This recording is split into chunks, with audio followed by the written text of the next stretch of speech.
Marco écrit une lettre à son ami Valdi, il écrit un message, le met dans une enveloppe et l'envoie. Peu de temps après, il reçoit une réponse venant de Valdi. Cet échange simple, c'est exactement ainsi que votre navigateur et un serveur web communiquent entre eux en utilisant le HTTP qui est un protocole de transfert hypertexte. Chaque fois que vous ouvrez un site web, que ce soit YouTube, Google ou Netflix, votre navigateur demande des informations et le serveur web répond avec ce que vous avez demandé. Ça peut être les images, le texte et même les vidéos. Toute cette conversation suit un ensemble de règles spécifiques appelées HTTP. Le protocole HTTP a été inventé entre 1989 et 1991 par Tim Berners-Lee et son équipe. Ce sont les mêmes qui ont créé le World Wide Web. Pensez à HTTP comme au langage que les navigateurs et les serveurs utilisent pour échanger du contenu web.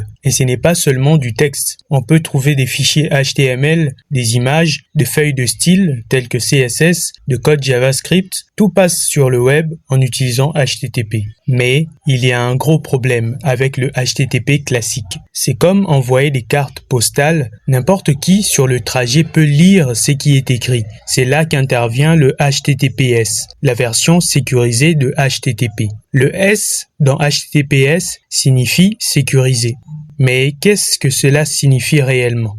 Cela concerne en fait trois concepts importants, le chiffrement, l'authentification et l'intégrité des données. Le chiffrement signifie que tout ce que vous envoyez ou recevez, surtout vos mots de passe, sont protégés par des mathématiques complexes. Ainsi, si quelqu'un essaye d'espionner votre connexion, tout ce qu'il verra sera une suite de caractères incompréhensibles et non vos informations privées. C'est comme si vous scellez une lettre dans une enveloppe au lieu d'envoyer une carte postale que tout le monde peut lire. Ensuite, nous avons l'authentification. C'est la garantie que vous parlez vraiment au site web réel et non à un faux site qui prétend l'être. Sans cette vérification, un hacker pourrait créer un site factice ressemblant exactement à votre banque, votre fournisseur de messagerie ou votre magasin préféré et voler vos identifiants de connexion. Avec HTTPS, votre navigateur vérifie le certificat numérique du site, un peu comme vérifier une carte d'identité avant d'envoyer des données.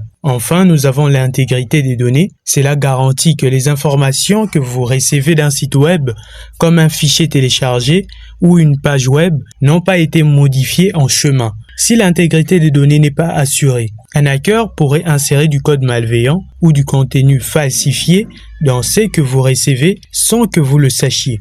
Pensez-y comme recevoir un colis scellé. Si le sceau est brisé, vous savez que quelque chose ne va pas. Alors la prochaine fois que vous voyez ce petit cadenas à côté de l'adresse d'un site web, souvenez-vous qu'il fait un vrai travail en coulisses. Vos messages sont privés et vous êtes connecté au vrai site et vos données n'ont pas été modifiées. Voilà ce qu'est HTTPS, simple et puissant.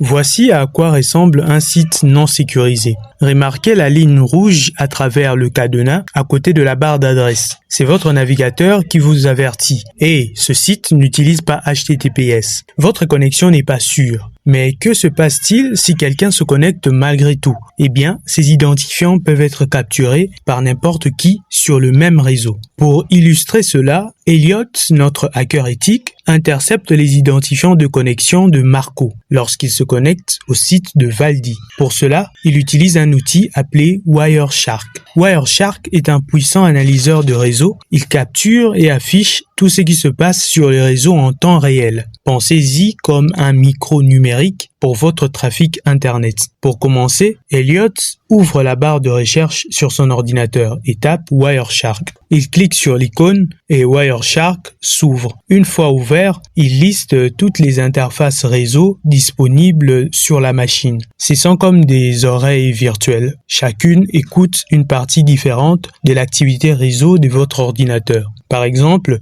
une interface peut gérer le Wi-Fi, une autre le câble Ethernet et d'autres peuvent être pour un VPN ou des machines virtuelles. Pour capturer le trafic d'une connexion spécifique, Elliot doit choisir la bonne interface. Ici, c'est l'interface connectée au même réseau local ou au même Wi-Fi que la victime qui est Marco. Il double-clique dessus et Wireshark commence à capturer tout ce qui se passe sur le réseau en temps réel. Si Marco utilise HTTP au lieu de HTTPS, tout ce qu'il envoie, y compris ses identifiants, apparaîtra en clair dans l'interface de Wireshark. Dans l'interface de Wireshark, vous pouvez voir des informations clés sur chaque paquet capturé. L'heure de capture, l'adresse IP source, c'est lui qui a envoyé, l'adresse IP de destination, à qui c'est destiné, et le protocole utilisé, et certaines informations sur le contenu du paquet. Pour se concentrer uniquement sur le trafic HTTP, Elliot utilise la barre de filtre en haut et tape HTTP. Maintenant, la vue est épurée, Wireshark ne montre que les trafics HTTP. Rien n'apparaît encore car Marco n'a encore rien fait. Mais quand il ouvre son navigateur et visite le site de Valdi, le trafic commence à affluer. On peut voir une liste de requêtes HTTP allant et venant entre deux adresses IP. La colonne source montre qui a envoyé le paquet et la colonne de destination montre qui l'a reçu. Vous remarquerez que deux adresses IP principales sont affichées. Celui de l'ordinateur de Marco, la victime, et celui du serveur de Valdi, où le site est hébergé. Quand la source est l'IP de la victime et la destination est celui du serveur, cela signifie que Marco envoie une requête au serveur. Quand la source est l'IP du serveur et la destination est l'IP de la victime, ça veut dire que le serveur répond à Marco. C'est aller-retour et la façon dont fonctionne la communication web. Votre navigateur ne télécharge pas simplement une page web, il demande quelque chose, le serveur répond et l'échange continue jusqu'à ce que la page soit complète. Nous voyons également les méthodes HTTP comme GET, POST et d'autres. Pour l'instant, sachez que les identifiants de connexion sont envoyés dans une requête POST dans notre site web. Quand Marco se connecte, nous recherchons cette requête POST. Marco navigue vers la page de connexion, saisit ses identifiants, nom d'utilisateur et mot de passe. Dès qu'il soumet le formulaire, une nouvelle requête POST apparaît. Elliot clique droit sur le paquet POST, il sélectionne Follow et TCP Stream. Cela dit à Wireshark, montre-moi la conversation complète entre ces deux appareils, du début à la fin sur cette connexion,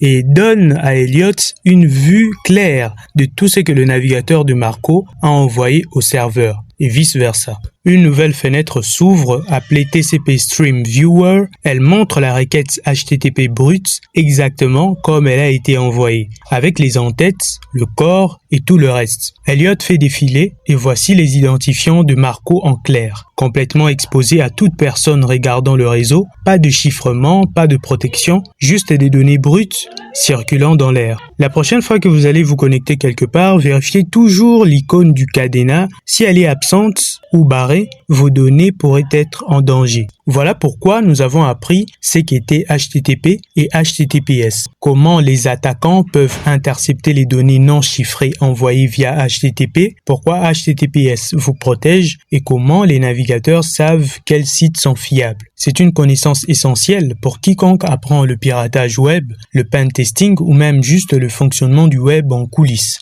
Vous commencerez à remarquer des détails dans chaque lien que la plupart des gens ignorent complètement. Si vous avez trouvé cette vidéo utile ou intéressante, mettez un like et abonnez-vous pour soutenir la chaîne. Merci d'avoir regardé et à la prochaine.